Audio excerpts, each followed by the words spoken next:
All right, Ms. Benefield, the information that we're going to be trying your case under was filed November 16th of 2020 at 4:34 p.m. It has your name and the case number. It has one count, murder in the second degree with a firearm in violation of Florida statutes 782.04 subsection 2 and Florida statute 775.087. We'll talk more about that in a moment, but that's what we sometimes refer to as the 1020 life law. That is a life felony, so if you are convicted, you do face up to life in prison. And that information alleges that on September 27th of 2020, in Manatee County, Florida, you did unlawfully by an act imminently dangerous to another and evincing a depraved mind regardless of human life, although without any premeditated design to affect the death of any particular individual, kill one Douglas Benefield, a human being, by shooting him with a firearm, and during the commission of said offense, the defendant did actually possess a firearm, did discharge the firearm, and as a result of the discharge, death was inflicted upon Douglas Benefield, contrary to, again, 782.04 subsection 2 and 775.087. So, ma'am, I'll have some questions for you. If you could raise your right hand. Do you swear affirm to tell the truth, the whole truth, and nothing but the truth? Yes. All right, and the microphone's kind of close to you. Just make sure you speak in a loud, clear voice so it picks everything up. Do you understand the charge against you, ma'am? Yes.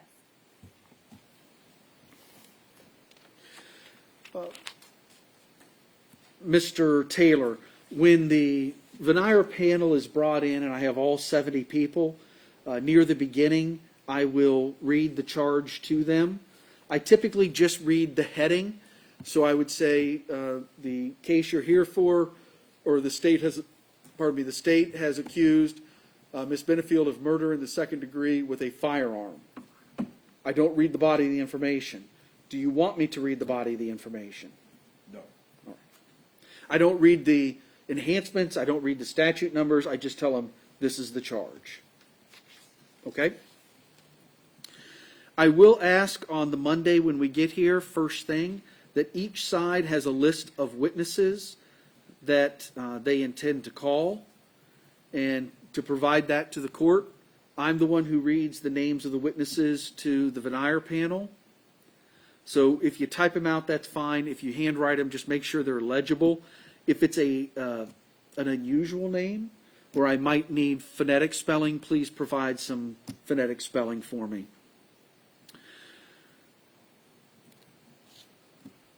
I don't say these are state witnesses or defense witnesses. I just read them, just one long list of potential witnesses.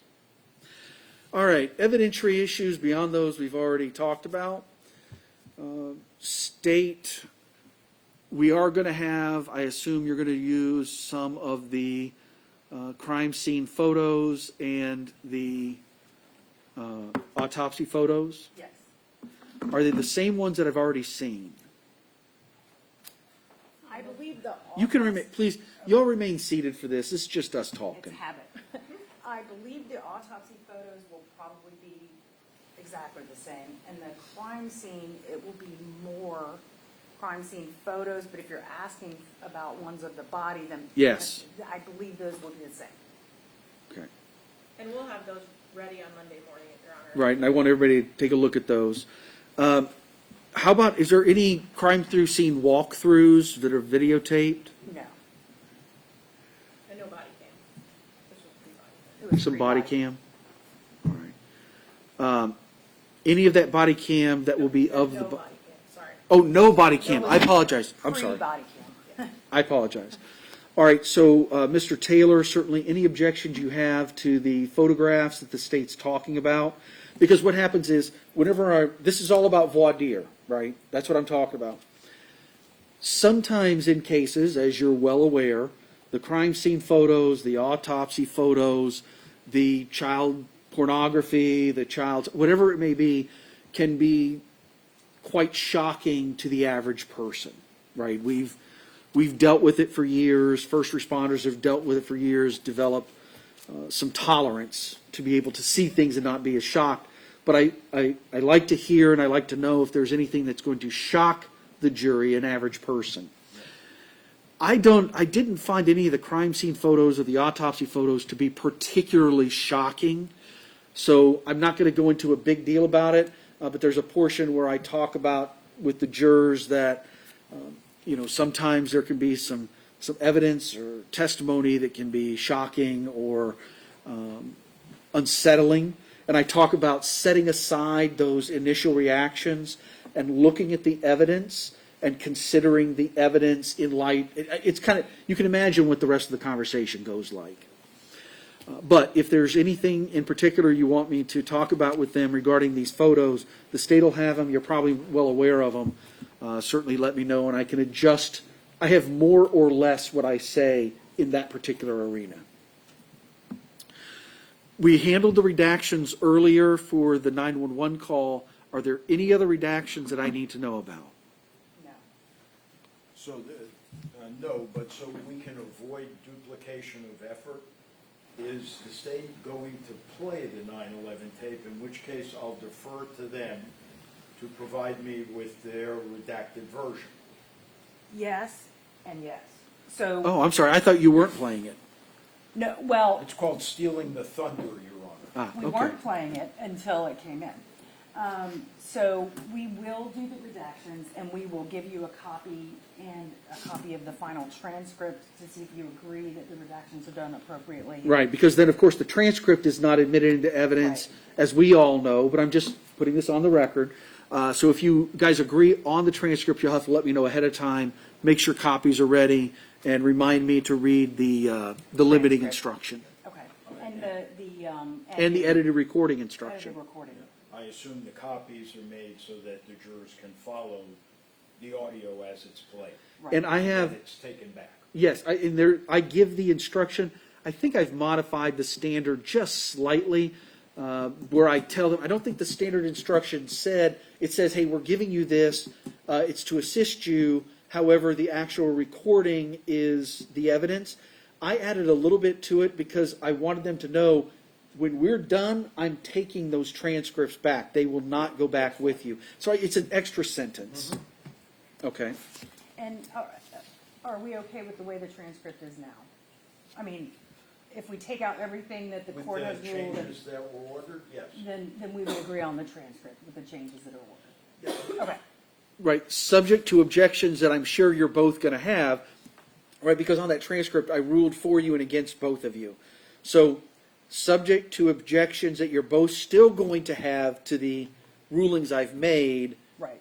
we'll get a transcript done that matches That I that. think we all agree on, subject to that. Yeah. Okay. All right, please make sure your exhibits are pre-marked. Any exhibits you intend to introduce, I am not one that cares about state your numbers and defense your letters. I don't care. As long as each exhibit that you introduce says plaintiff, state or defense exhibit, and is numbered or lettered so that each individual item of evidence is separately and clearly identifiable from every other piece of evidence. So if you're going to have 3A through F as a composite, it's not just 3. I want 3A, 3B, 3C on every single one. Does the court have a preference of where it wants the exhibit attached? That is to say, sometimes they're on the back, sometimes they're on the front. I'll leave that to your discretion. Just make sure it doesn't obscure anything that might be important, not just to you, but to the other side. And I'm just going to use this as this is a crazy example. It's just the first one that comes to mind. It's one of the reasons I hate anecdotes, because sometimes the one that comes to mind isn't a good example. But let's say there's a document that was going to come in from CPT. It's a crazy example. Please just listen. And remember how earlier you were in your motion, you had that stamp, and they stamp each page saying that it's privileged pursuant to this statute. Don't put your sticker over that. But if it's something where, the sticker might obscure part of a photograph you want to use, I'm fine if it's on the back. If it's on the front, it doesn't matter. And